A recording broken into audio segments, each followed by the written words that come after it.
Our mom, Edelia, played a major role in shaping who I am. Ang pagmamahal niya, ang kanyang pasensya, at ang kanyang karunungan ang patuloy na gumagabay sa akin araw-araw. In this message, I want to share the memories that mean the most to me and the love that will always remain.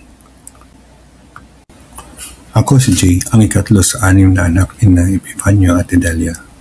Growing up in a big family meant that life was always full of noise, full of movement, and full of challenges na hindi ko lubusang naintindihan hanggang sa ako'y tumanda.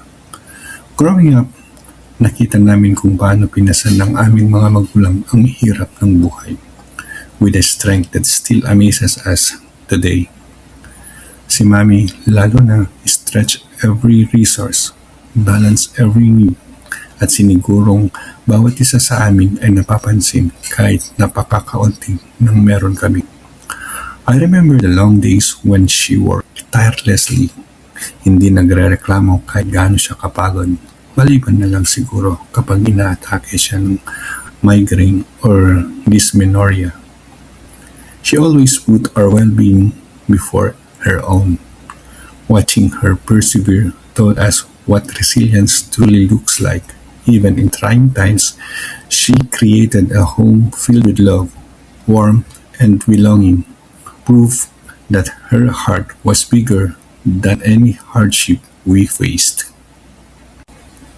Sa mga nagdaang araw hanggang ngayon, naririnig natin ang napakaraming kwento about how our mother touched the lives of others. Stories that remind us how often she showed up exactly when people needed her. May mga magulang na lumapit sa kanya dahil nahihirapan ang kanilang mga anak sa school, and she patiently tutored them as if they were her own. May mga kaibigan na humingi ng payo sa gitna ng personal hardships, knowing she would listen without judgment and offer guidance with compassion. She stood by her friends, co-teachers, and students in moments of trouble, giving comfort, strength, and steady presence. At palagi rin siyang naroon sa aming mga kamag-anak sa magkabilang sides ng pamilya, lalo na sa mga kapatid, in-laws, at mga pamangkin kapag kailangan ng kanyang wisdom, clarity, at pangunawa sa mga pinagdadaan ng problema. Beyond all this, she carried the heart of a true teacher.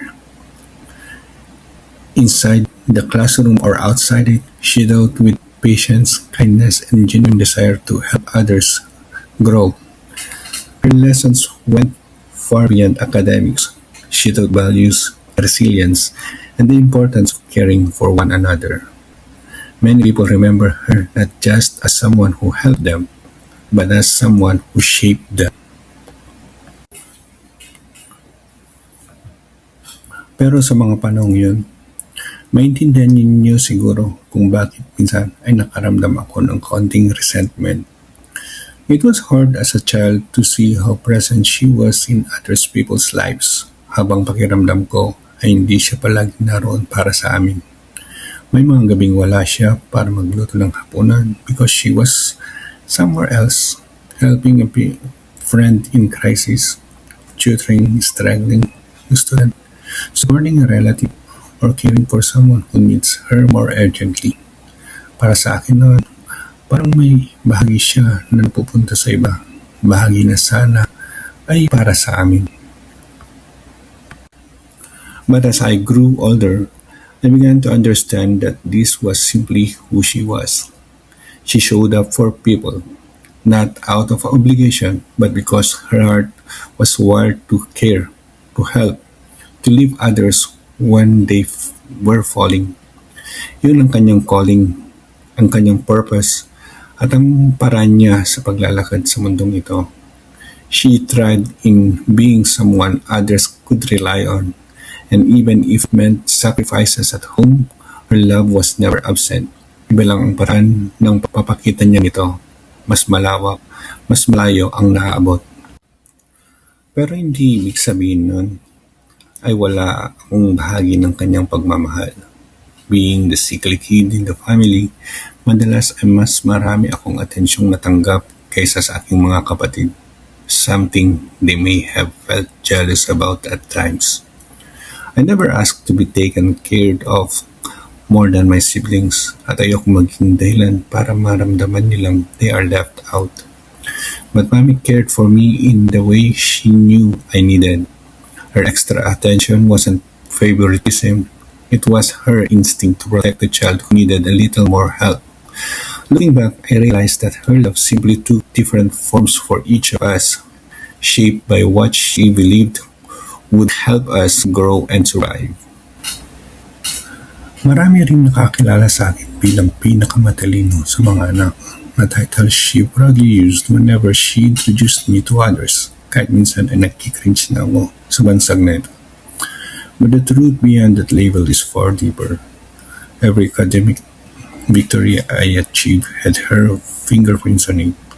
Nasa tabi ko siya sa mga panahon that I struggled, when I wanted to give up, or when my confidence wavered. She guided me patiently, pushed me gently, and believed in me long before I learned to believe in myself. Dahil isang introvert, there were many times I was too afraid to speak up for myself. In those moments, she became my voice, my spokesperson, stepping in with the strength and certainty I didn't yet have. She advocated for me, protected me, and made sure I was seen even when I preferred to stay in the background. Whatever achievement people saw on the outside were never mine alone. They were reflections of her love, her effort, and her unwavering support. Like the most of us in this situation, I wish I had done more for her in her final moments in this world. There's a part of me that aches for the times we never got to share, the misunderstanding we didn't get to resolve, and the care I wish I could have given back to her after everything she gave to us. I wish I was more vocal in saying we love her, or wish we have more resources to show it. I also wish she had been able to visit us again here in Canada, to see our home, to spend time with us, or to hold her grandchildren a little longer. Yeah, sana nakauwi kami sa Pilipinas para makasama sila ni Dad. I can only imagine how happy she would have been, how her joy would have been fit any space we are in, or how those memories would have meant so much to all of us. Itong mga sandaling hinahangad ko, the ones I will carry in my heart as a reminder of how deeply I love her, or how I still wish we had more time. But in the end, kahit may mga sana at what ifs, I choose to hold on to gratitude. I am grateful for the love she gave in the way she knew how, for the strength she showed in every season of her life, and for the lessons she left behind. Lessons that continue to guide me, my brothers, and even her daughters-in-law and grandchildren. Natutunan kong tanggapin na ang panahon namin kasama siya, kahit mas maikli kaysa sa aming hinad, ay puno ng mga sandaling bubog sa amin at nagpapag sa amin kung sino kami ngayon. Her legacy lives on, the compassion she showed others, in the resilience she modeled, and in the quiet but powerful love she spread in our hearts. As we move forward, dalala namin siya, hindi sa lungat ng kanyang kawala, kundi sa liwanag ng lahat ng tinuro niya, lahat ng ibinigay niya, at lahat ng kanyang pagkatao. As we remember her, we do not say goodbye. We simply carry her forward in our lives, in our families, and in our hearts forever.